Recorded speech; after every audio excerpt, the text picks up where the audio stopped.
Howdy, howdy. Right, start of another week, another big week as well. Got some really good ones lined up for this week again. Manchester today, Liverpool tomorrow, Chester on Friday, and then back for another route around Nottingham this week on Saturday. So it's going to be another busy week. Dan the man's coming out of me today around Manchester, and the whole point of the video today is Deansgate side of Manchester. I've never done it on the crawl, especially, I think I've probably been around there years ago, but on the crawl I've never done it, so I'm looking to learn at the same time as you're going to be learning. But I'm starting just outside Deansgate with an absolute Manchester institution, one that I have been to before, but when I got here, I think it was about 4 o'clock in the afternoon on a really sunny day, and this is one of Manchester's most well-known pubs, and it was just too busy to breathe, let alone sit down, enjoy a drink, or show you guys what it's really like. So it's this. I am, of course, referring to the Peveril of the Peak. As you can see, the tiling is quite beautiful, quite exquisite, and I said if you didn't know which pub I was talking about already, and you didn't catch it in the background when I was swirling around a minute ago, then you obviously haven't been to Manchester, because this is one of Manchester's most well-known, most celebrated, and quite honestly, best pubs. And it's one of the best pubs you'll find anywhere. So let me show you around. It's getting here just before opening time. Opens at 12, it's 5 to 12. Let's show you the Peveril of the Peak. It is so weird being in this pub when it's just opened, when it's not absolutely full, because it's always full. And I'm really glad that I am. It's the first time I've ever been able to sort of just sit and take in how beautiful the place actually is. Some of the stained glass is gorgeous. This is really good ale selection. Mancunian Hoppy Blonde being number one of the day. But I'm just going to show you around. Titanic Plum Porter, a favourite of mine, but yeah, Mancunian Hoppy Blonde for what I went with. This little tap selection. Plenty of choice for the people. And Tiger Rut, Millstone Brewery. But yeah, have a look at this this whole thing. The stained glass at the top of it is absolutely exquisite, absolutely gorgeous. And I'll have a wander through out to the rest of it, through and around. So it's own little blue plaque type thing, look, heritage. A third little room with a pool table and stuff out on this side. Honestly, if you've never been to this pub, it's one you've got to come and see. It is a real institution. It's Manchester folklore written into, without a shadow of a doubt. And if we carry on walking around this side, come to a third little room.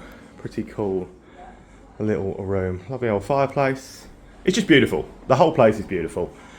Really glad to have got it for opening time today. But yeah, if you ever want to see it like this and experience how beautiful it is without a million other people around, then definitely do try and come down here at opening time. And there is, of course, those tiles to come and feast your eyes on as well. I mean, what more is there to say about the Peveril of the Peak other than it's an absolute beauty? So that's why we had to come back and start with a revisit today. So it would have been better for me just to get on with my day and try and tick some new ones off, but no, for you, I sacrificed going in such a wonderful pub again just so you could see what it's like. Aren't I a hero? Anyway, speaking of Manchester legends and Manchester institutions, the next one, I haven't been in this for years, so it's never been done on the crawl, so it's the first new video for the crawl today, and it's this. It is the Britain's Protection. So the Peveril from the Peak is literally, that's Rain Bar that we did in one of the videos before. Really good bar that as well. Opposite that is Peveril of the Peak. And you come down and, so a minute, 2 minutes walk to the British Protection. Stuck out here on this busy junction. But as I said, everybody raves about what a magical, wonderful establishment this is. I haven't been in for years, so I'm looking forward to getting back in and showing you the Britain's Protection. Stop 2 of the day. Conflicts information. So the Britain's Protection has stood on the corner here since 1806. Found its enormous whiskey collection, over 30 to choose from, but up there it says established 1811. So I think we can safely say it's really old. Let's get in and show you. So I think the word legend and legendary, I think they're thrown around too easily, too often, especially in football, unless you're Morgan Gibbs White, and then it applies. However, this place is a legend. It's a Manchester legend. It is absolutely gorgeous inside. So the beautiful tiling on the outside of the Peveril of the Peak, this one's got the beautiful tiling on the inside, and it just looks gorgeous. The whole place is well kept, well looked after, and this is why it is so highly thought of. Good ale selection. I've gone with the Timmy Taylor's Golden Best. in here. That's it, we could have had that really good. That Mancunian Hoppy Blonde was really good, but look at the tiling in here. Absolutely beautiful. One side of the room. But if we have a wander on around, back out this door, I'll take you around into here. More exquisite tiling as you come through. Some wonderful commemorative paintings and things all around. Some more gorgeous etched glass and metal framed windows. And much like the Peil of the Peak, it just has some absolutely stunning little rooms as you walk around and view the different parts of the pub. Even as the toilets is classy. But speaking of classy, this is a gorgeous little room. I absolutely love the little Jack Daniels tables. I love the leather seating. I love everything about it. The old bells that would have been on the wall, so you could just press the bell and a drink would come to you. Gone are those days. But what a beauty! Two absolute top-notch belters to start today's crawl with. Under the bridge into what now counts as a Deansgate, I believe, according to Dan anyway, and he knows a lot better than I do, so we're just going to trust what we're told. So it's now a case of I don't think there's anything around here that's been ticked off before, so what I see I'll stop at, and the next one is this little place. It's either called 532 or 532, one or the other. Does Manchester's best coffee apparently, but Dan came and got himself a coffee from here, and he tells me that they've got some decent beers on offer in there.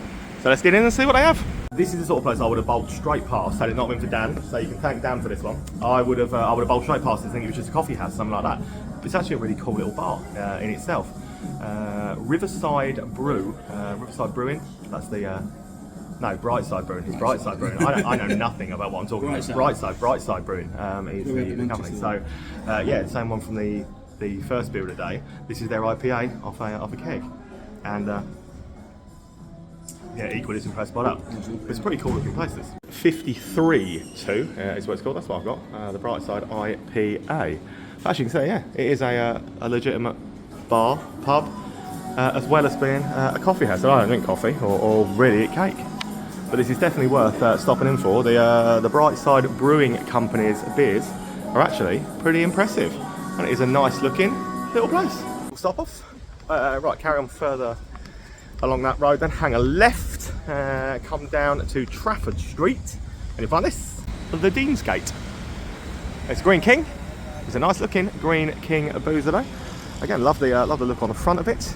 I have a feeling I'm going to find quite a few old school, nice looking establishments, nice looking buildings. Again, they're building some monstrosity right behind it at the moment though, which sadly is the way things go. Deansgate, Stockport. It's an 18th century house, so it's been here a long time. It's such a shame they're building that monstrosity behind it again, because places like this, they should be preserved and the surroundings the way they are. Yeah, for a Green King. It's quite small for a Green King. It reminds me of the London size Green King, especially around Covent Garden way. But it's a really beautiful looking pub, to be honest. Now, there's no sign of Green King IPA on the bar, but I have a feeling it might be a rebadged as Deansgate. Green King, Hazy Day, a level head. I went with the level head, but this is one I would suspect that is a rebadged Green King IPA, probably. So I steered clear just in case. But it is a nice looking. So I absolutely love this old shoe shine, the old shoe shine seating stuff. You can tell the pub is an old place. Feels it, big high ceilings. Quite like the layout of it. Quite like the place and the look of it. The old tile floor. Nice looking gaff in general.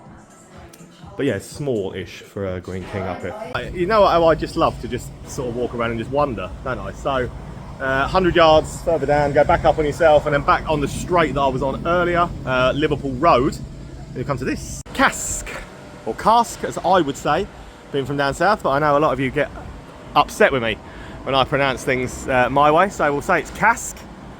Little corner street place, and actually from looking through the windows it looks a lot bigger than you would expect it to be from the outside. So we've come along this road, Liverpool Road, look, yeah, get to here. There's another pub I can see already there. Cask, next stop. I stand by my philosophy of sometimes don't make a plan, just start with a vision of what you want to do to begin with, and a direction you want to head in, and then head that way, because you will find some gems doing it that way. Although I'm kind of taking the legwork out of it for you, aren't I? Because I'm doing it for you. But this is why I do it. I wander through and you find some absolute beauties. The beer selection in here, mwah, absolutely chef's kiss, brilliant. Here's what I went with. I went with Black Brew Coat Salvation, quite impressive. 4 cask ales on. This, if you ever tried this Creek Boon, I can highly recommend that. But some good craft stuff on as well. That's a really good beer as well, the Rolling Papers from Bullhouse. But it is a really good, so German, Belgian, European, all sorts of things in here. And look at some of the stuff they've got on down here in the fridges and things as well. This is a proper beer house. I'm really impressed by this thing. It's a proper little beer house. This is the kind of gem that I love to uncover. I'll be able to show you. Nice little outdoor space and stuff as well. But yeah, proper little beer house. Really good booze. Same, carry on walking down the road, 100 yards. Not even 100 yards, probably 50 yards, and you'll come to this White Lion. And yeah, the eagle-eyed amongst you will already be able to spot from the branding, without even reading the words, that it is a craft union boozer. The White Lion, so literally the blue building just there, Cask. It's as close as that to get to the White Lion. Next up. What we say about craft union, you're going to be one of the cheapest pubs in the area, wherever you are, and the prices are pretty cheap. In here, Guinness is it's about £5. Not bad, is it? The prices are really good, and it's a nice looking little boozer. This after a union, a usual kind of lineup with the old cheap craft union prices. You can't ever knock craft union for the prices, can you? Look at that. Part of Boddington's up in Manchester, institution for years ago, £3.15 a pint. That's pretty cheap, isn't it? But good old pub. So stood since the late 18th century. Vic the landlord, he's a nice fella. The Dark Prince, if you've ever heard of him. From around here, you'll be able to come and have a chat. He's a nice fellow. He'll look after you, I promise you. Good looking little boozer, this. I said I got this rule today, didn't I? I'm not going to walk past anything at all that looks like a bar or a pub or anything like that. So I'm gonna stick to that rule. And the next thing we come to then, Pong and Puck. Yeah, I said it, Pong and Puck. But Sapporo, premium Japanese lager. I don't actually mind that Sapporo stuff. That's quite nice. You don't see it that often either. So Pong and Puck will be my next stop of the day. Little venue. So the bar, as you come in from the front door, the bar isn't open during the daytime and stuff, but it's got a wonderful terrace area. If you go up through the pub, you'll find the wonderful terrace area. A little wood-fired pizza style oven over there going as well. So I've got pizza coming. But it's a nice looking place, and it's got beer pong and all sorts inside. Quality little bar in the yard. So they've got 8 or so keg offerings on. Big sun terrace, big sun terrace space. But this is the whole place. So the pizza oven. So I've got some pizza on the way. But this is surely the bit that will get the people down for Pong and Puck. Beer pong tables galore. Table tennis, and a nice, decent enough looking little venue type bit. This decent looking little pizza offering that as well. So yeah, can't knock a little gaff like this. Backyard of that. Hang a left. Head down. There's one stuck on its own down here that needs a visit. So yeah, walk past the Tesco's, and you'll come to this. It's Blues Bar. Big old place. So it's the only one stuck pretty much down here on its own. You have lunch for £9 look, weekdays till 4 PM. It's not bad for Manchester city centre, I'll tell you. And it looks pretty impressive from out here, I will tell you that. Blues Bar, stop 8 of the day. The actual name as well is actually the Blues Kitchen above the door. So I was copying Blues Bar, yeah, the Blues Kitchen, that's what it's actually called. This place is hella impressive looking. Fully tiled inside, but they're not just normal everyday tiles, they are expensive, plush looking tiles. Stained glass bits on the ceiling, a tuk-tuk inside, that's the seating area. It's really impressive looking. It's really unique, really quirky, really different. Little stage for the music. Yeah, I'm a fan. Around here, so these are the tiles I'm talking about, look at them. I mean, they aren't your everyday They are not your everyday tile style, are they? But it is really impressive looking. So the Camden stuff, midway from Goose on there. But it's really, even the bar full of the tiles. Live music stage over this side. That lamp, again, is really impressive looking. So they've obviously spent some money decking this out. I don't know how old it is, but restaurant. I mean, the tile bit down at the back there, it almost looks like an old school like swimming pool or something, or mega old school pub. But yeah, a little tuck at the back with that beautiful tiling and things as well. Yeah, massive fan of this. A little bit of research. The Blues Kitchen is actually part of a chain. Got one in Camden, one in Shoreditch, one in Brixton, apparently. And me being a southerner, who knows Camden like the back of his hand, so he says, knew nothing about this. I'm not very good at my job, am I? I should probably quit and take up tiddlywinks or something. You can bet I'm gonna go and let them out. I was very impressed by that. So, right, back up past the back of Pong and Puck, and this is next. Peaky Blinders, Manchester. Obviously, the in cool thing to do these days, isn't it? Name a bar Peaky Blinders. There's so many around the West Midlands and things like that. But yeah, Peaky Blinders, Manchester, right next door to an NQ64, which we probably won't do today, so there's enough to be going on with. But Peaky Blinders, Manchester up next. I mean, Peaky Blinders stuff like now is 10 a penny, themed all over the UK, isn't it? But you know what? This is very impressive.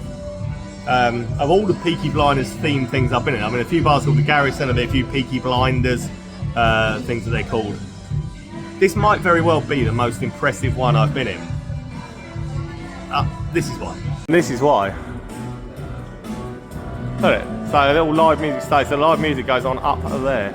Decent old keg mixer, Brixton Peil is what I went for in here, but Australia, there's Guinness and stuff like that as well on if you want it. But impressive looking place. That is, yeah, honestly that's probably the most impressive looking Peaky Blinders place I've been. Across the way from there, an Irish bar. I've done an Irish bar in, yeah, we did one in Blackpool, so yeah, 3 days. But this Irish bar, Keely's. That's how I would say anyway. I'm probably wrong. Keely's is how I'm going. So on the upper side of that, where the thing is that's where the Pong place was. There's an Albert Schloss over there, an NQ64, and all sorts going on. But Keely's is where we're headed. Stop number 10 of the day. Switch on to the Jack Daniels for a while. Because I got a little beard out, a bit bored of generic beer. I bet you can't guess how much my single Jack Daniels and Diet Coke cost me. Higher. Yeah, I thought I was in London. Yeah, £9.20. You had so many figures going through your head then, yeah, but yeah, £9.20 single. That might explain why we're pretty much the only customers here. But yeah, nearly 5:30 on an evening. So yeah, £9.20 for a single Jack Daniels and Diet Coke. Dick Turpin wore a mask, man. I'm shaking my head at the price of that Jack Daniels and Coke. However, I'm now interested to know what the price for Jack Daniels and Coke actually is around this part of Manchester. Honestly, I can buy Jack Daniels and Coke in Camden, which I've done on 1 or 2 occasions before. And by 1 or 2, I mean hundreds. For about £7. So yeah, £9 something was, yeah, that was a bit of a shock. It was definitely a single as well. I double checked after she told me the price, double checked. Right, walk straight out of there and across to Albert's Schloss. Now, highly impressed by the Liverpool one, highly impressed by the Birmingham one that I only went in last week. So I thought, you know what, let's come out and let's do the Manchester one. Let's see what they're like, because yeah, the 2 I've been in so far have really impressed me. So let's get in and see what the Manchester one's like. I've gone back to beer purely because they had a Magic Rock brew on here called Magic Haze that I'd never tried before, so I thought I would get another number in on Untapped while I'm here, but I will switch back to Jack Daniels and Coke and just do the experiment. Find out if that really was megally overpriced or if I'm just like in the wrong time zone, I don't know. So yeah, this is it's nice. It's smaller than Liverpool, smaller than Birmingham, I'd say. Magic Haze from Magic Rock is what I've been with, but plenty of the old, the classic German sets. If you've seen the Birmingham video from the other day, you'll see exactly what sort of beer gaff they do. So it's not as big as the Liverpool one or the Birmingham one, it said, but still an impressive looking gaff.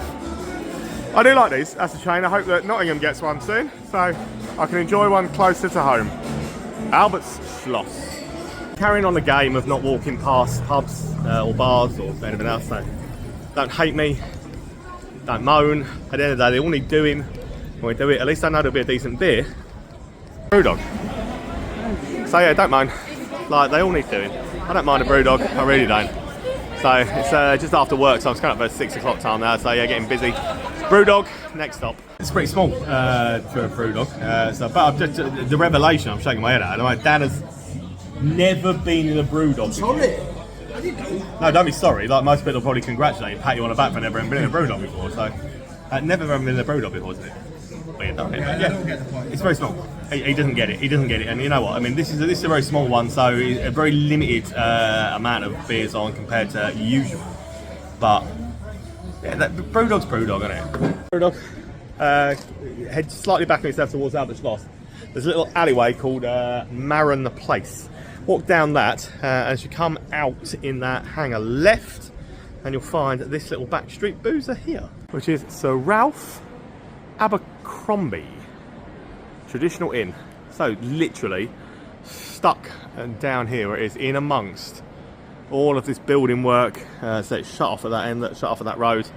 Literally stuck here, yeah. So if you never, like, these are the ones that need the support more than ever. Look where they are. So yeah, that where the red barriers are, come up that little alleyway, and it's literally stuck here in a demolition zone.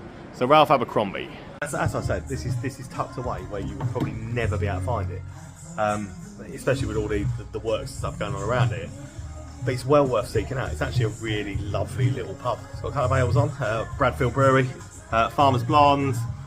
Always a good beer.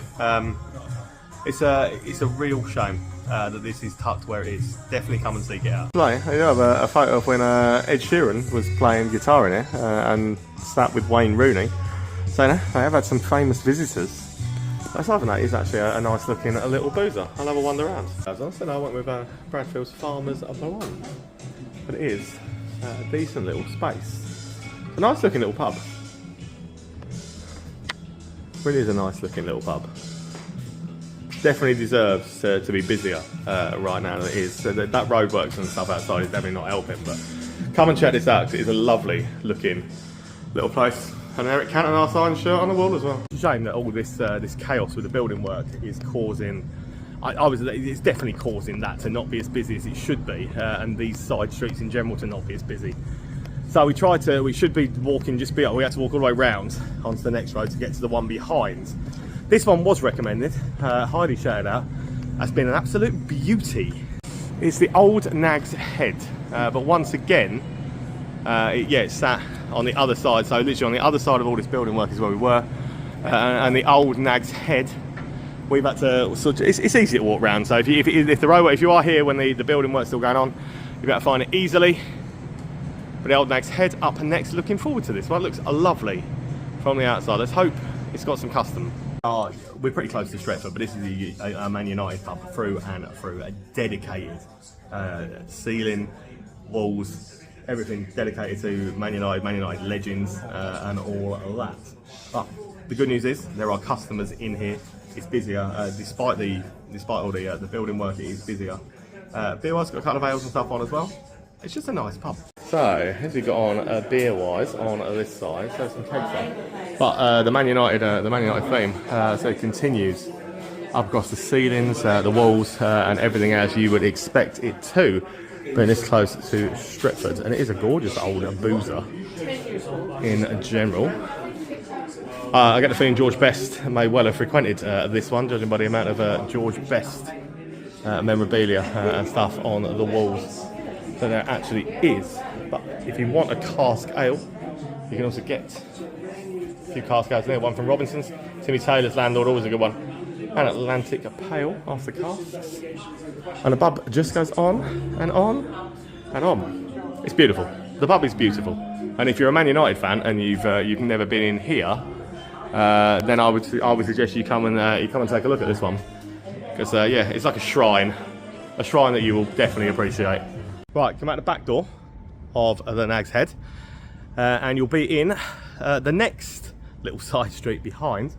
And if you come out of there and walk exactly as far as I am with you now, you will find the rising sun looks tiny from the front, but I am reliably informed by Dan that this is actually a lot longer and narrower than you would perhaps think.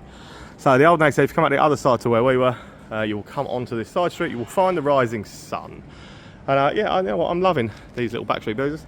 There's so much here in Deansgate, I'm never going to get done tonight. I'm not going to get to the gas lamp, I'm not going to get to several others, but rising sun up next. My faith in Manchester and the area has been restored, and I do know that Keely's, Kylie's, whatever I called it, the Irish bar earlier, definitely was well overpriced for Jack Daniels and Coke. Jack Daniels and Coke in here, £4.80. Almost half the price. And you know what? The service is friendlier in here, the bar's nicer. You know, faith in Manchester, big tig restored. Cask ale, you'll find a bit of cask ale in here, so they have more than the usual amount of cask ales on as well sometimes, but some decent bits amongst the taps.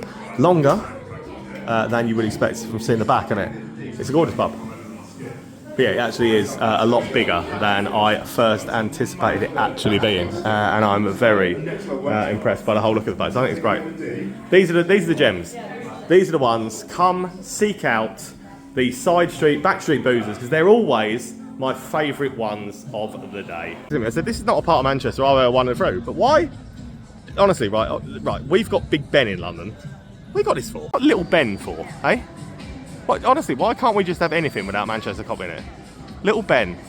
Yeah, there's a slug and lettuce there, but yeah, not. I mean, there's so much. I'm not doing that. Fountain House is more of a restaurant here, but this way to the final one on this little area. I'll show you. They've lost their Red True barbecues. They're a great building that. We lost our Nottingham one as well, which is a shame. Right, see the pub. On the back side of that, anyway, is the Brotherhood. To give it its full name, can't Google, the Brotherhood of Pursuits and Pastimes. I have done one of these Brotherhood of Pursuits and Pastimes somewhere else, somewhere in the country, in a video. I can't remember where it was, but I remember the name stood out to me as being quite funny, and then they called it they just referred to it as just the Brotherhood. So it must be the same people, but yeah, glorious looking building. Opposite, yet another glorious looking building. Is that a library? Somebody tell me that's not a library. It's absolutely stunning. Yeah, right, Brotherhood up next. If I have been in one of these before, it doesn't ring any bells to me that I've been in one before. But the name, it can't, the pursuit of Brotherhoods and Pastimes can't possibly not be the same thing, can it? But you know what? It's a decent little place. It's got a pretty decent keg, no cast, but a pretty decent keg lineup. It's the Europa League final being played at the moment. Chelsea was got a goal down. Oh well. And it's a nice building. It's a very nice building. It's been a bit modernised inside. It's not perhaps as grand as it should look inside as it is from the outside, but it doesn't look too horrific. I know, ignore the fact they've got Heineken on, but yeah, Vocation Crush Hour is what Dan's got. I've gone with a Jack Daniels again. I should check and see how much that actually costs, but yeah, it is a decent enough little vibe. Oh. Moving slightly out of Deansgate then tonight. So it'll be the last one of the night, just to tick one more off. So it'll be 17 for today, 16 new ones, one revisit. I'm happy with that. I had a long drive from Nottingham this morning, so it'd be nice to try and get this video edited and up so that you're watching it now. It means I got home safely, I got it uploaded all at the right time. Gonna do this. Thanks, lads, I appreciate that. It's always nice. People in Manchester are really friendly, you know. Yeah, he said, yeah, get home safe, lads. Oh, bless his heart. Right, so final one of the night. It's gonna be spoons. It's gonna be the Waterhouse. So yeah, slightly outside Deansgate now. Never done this spoons before though, so it'll be the last stop of the night, number 17. Definitely my final one for the night. I said the little route I've done makes sense. It was kind of like a circle near enough for doing it. So there's some good ones in here. I know there's a lot to come back and do. Really, this spoons is. It's alright, it's a decent size. The carpet's a bit weird, look.